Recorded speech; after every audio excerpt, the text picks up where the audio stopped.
François Debat, bonjour. Bonjour et bienvenue. On va beaucoup parler de cette tribune en Libération sur la décroissance. Commençons par l'actualité, la ristourne carburant du gouvernement aujourd'hui qui passe de 30 à 10 centimes. Est-ce que cette mesure a quand même aidé vos administrés, par exemple, à Bourg-en-Bresse, ou est-ce qu'elle a empêché une prise de conscience sur la réalité du tout pétrole ? D'abord, oui, elle a aidé indéniablement, puisque les frais de déplacement comptent beaucoup. Et dans mon agglomération, 150 000 habitants, beaucoup de déplacements, trop, se font en voiture avec une seule personne dans la voiture. Donc indéniablement, elle a été utile à un certain nombre de familles. En même temps, elle ne peut pas être pérenne. Et le vrai enjeu, aujourd'hui, pour ceux qui travaillent tous les jours, ça n'est pas forcément d'avoir un bouclier indirect, c'est de recevoir un salaire qui évolue en fonction de l'inflation.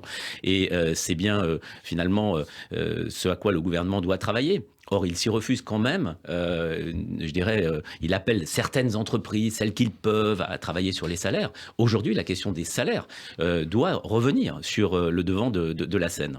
Le discours du gouvernement est attendu aujourd'hui sur sa politique énergétique. Il y aura un débat ensuite sans vote. Qu'est-ce que vous attendez de cette stratégie gouvernementale ? D'abord, il faudra quand même donner un jour un peu de clarté. Aujourd'hui, il y a une loi de programmation pluriannuelle de l'énergie qui date de quelques années, qui n'a pas été actualisée par le gouvernement. Il faut qu'il y ait un vrai débat, mais avec un vote.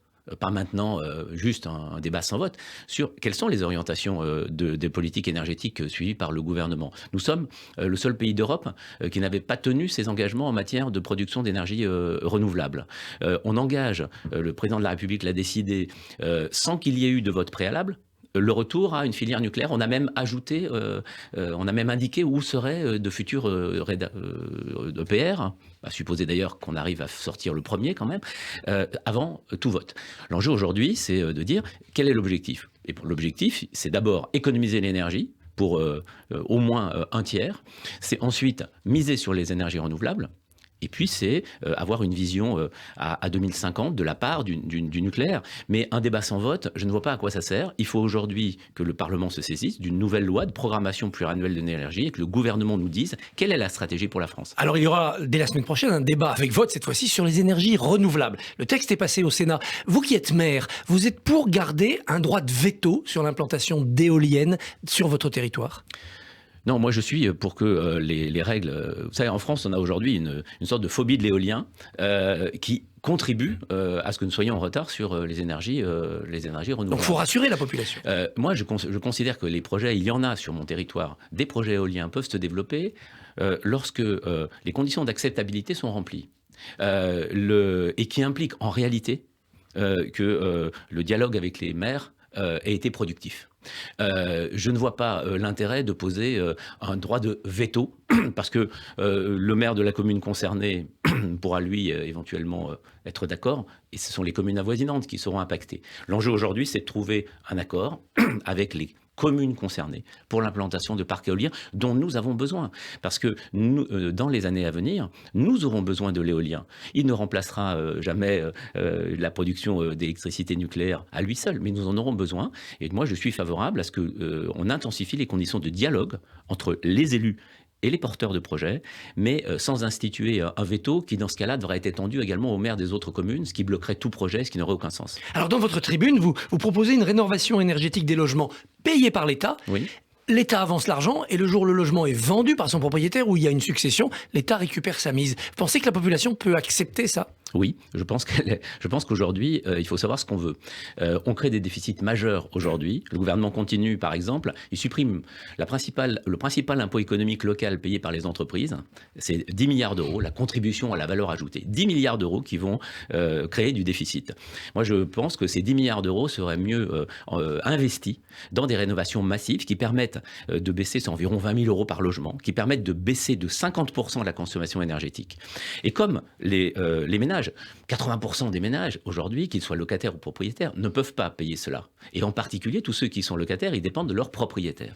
Mais moi je dis, oui, investissons. L'État investit pour financer très largement cette réhabilitation, peut-être avec un ticket modérateur de 10%, en commençant par les passoires thermiques, avec un objectif d'ambition très élevé. Et il se rembourse, parce qu'un jour, il faut bien qu'il se rembourse. Il se rembourse soit à la vente, soit la succession. C'est un deal, il faut savoir ce que nous voulons. On ne peut pas générer du déficit qu'on paiera un jour peut-être avec des impôts, et on ne peut pas non plus différer la transition énergétique du logement, qui est aujourd'hui un des éléments fondamentaux de la politique énergétique. Vous croyez, vous l'expliquez dans cette tribune, à la déconnexion entre le bonheur et la croissance. Mais pourquoi vous ne croyez pas aux progrès techniques, aux inventions technologiques, pour qu'on continue à faire de la croissance, mais bien sûr de la croissance durable et verte? Moi, je pense d'abord qu'il faut partir d'un diagnostic. Tous les ans, on nous dit le jour du dépassement a encore avancé de 10 jours. C'est-à-dire le jour au terme à partir duquel nous consommons plus de ressources naturelles, pas seulement d'énergie, que ce que la planète peut nous fournir. À un moment donné, si on s'interroge là-dessus, on s'interroge aussi sur le degré de consommation. Aujourd'hui, nous sommes dans une consommation du jetable. Nous sommes dans une consommation quasiment du gaspillage. Et une grande partie de notre croissance est basée sur la prédation excessive de ressources naturelles. Sur ce diagnostic, je crois que globalement, tout le monde est d'accord. Sauf que tout le monde un certain nombre veulent continuer comme cela. Je vais prendre quelques exemples. Parce qu'aujourd'hui, moi, je fais partie des gens qui ont été traités de Amish par le président de la République il y a quelques années, parce que je considère que la 5G, vous parlez du progrès technique, la 5G va générer des dépenses et des produits dont on n'a pas besoin aujourd'hui. C'est des milliards d'objets connectés pour répondre à des besoins qui n'existent pas. La question de savoir quelle est la température de notre frigo, etc., à distance, et qui en réalité vont continuer à consommer des ressources que nous n'avons pas. Moi, ce que je regarde, est-ce qu'aujourd'hui, notre bien-être repose dans la multiplication de notre consommation? Je vais prendre un exemple. Est-ce que vous avez une perceuse chez vous, Christophe Barbier? Oui, et je m'en sers rarement, en effet. Voilà. La durée moyenne d'utilisation de la perceuse domestique, c'est 7 minutes par an. Moi, je pense que si nous le faisons dans ma ville, si on crée des coopératives dans lesquelles on va louer la perceuse le week-end où on en a besoin, eh bien, on aura moins de perceuses, donc moins de croissance. Mais est-ce qu'on aura toujours l'utilisation de la perceuse? Oui. Est-ce que ça vous coûtera moins cher? Oui. Oui, mais si on défend la croissance et le productivisme, c'est au nom de l'emploi, les ouvriers qui fabriquent des perceuses. Absolument. Mais ce que j'indique là, c'est que nous avons aussi, il y a des filières de réparabilité. Qui implique en revanche que l'on ait des normes précises pour interdire, par exemple, que dans notre lave-vaisselle moyen, au bout de 7 ans, il y a une pièce qui pète, qui ne puisse pas être remboursée, sauf à ce que ça coûte plus cher que d'acheter un neuf. Sauf que si on généralise cela, évidemment, on en vendra moins souvent des lave-vaisselle. Ils seront plus chers. On en vendra moins. Mais est-ce qu'on aura moins de bien-être? Je vais prendre un autre exemple.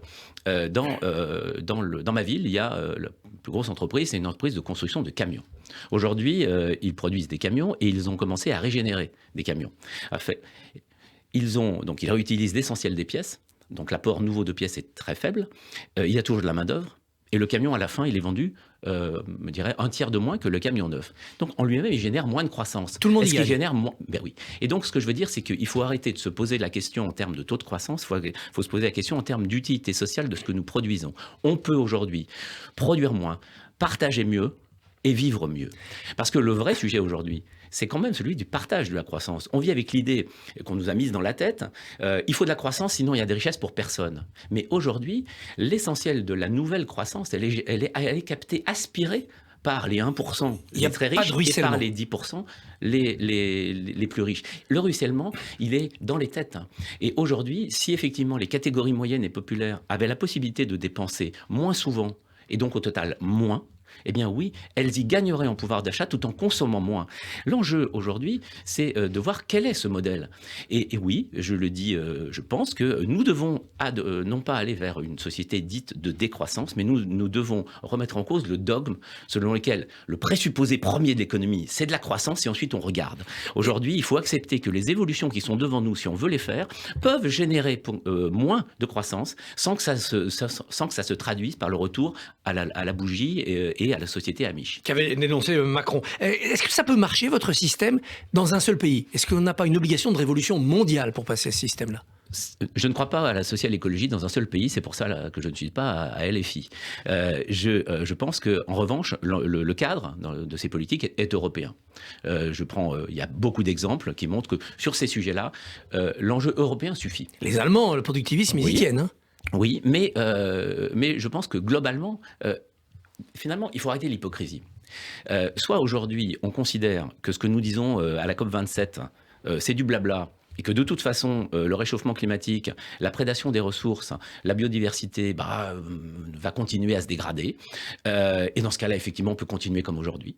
Soit on se dit, il faut changer de modèle. Et changer de modèle, eh bien, c'est un équilibre entre, effectivement, moins gaspiller, à une croissance moins prédatrice, éventuellement moins importante, d'autres emplois, des emplois de réparation plutôt que de production.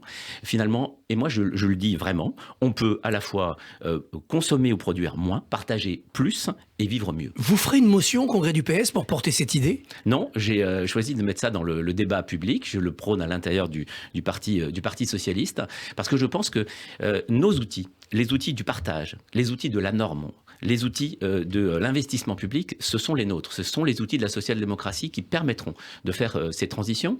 Mais je pense qu'aujourd'hui, le débat, il faut que ce soit le reste de la gauche, les citoyens de gauche qui portent ces idées pour les faire accepter par le Parti socialiste. Eh bien, Jean-François Debat, merci et bonne journée.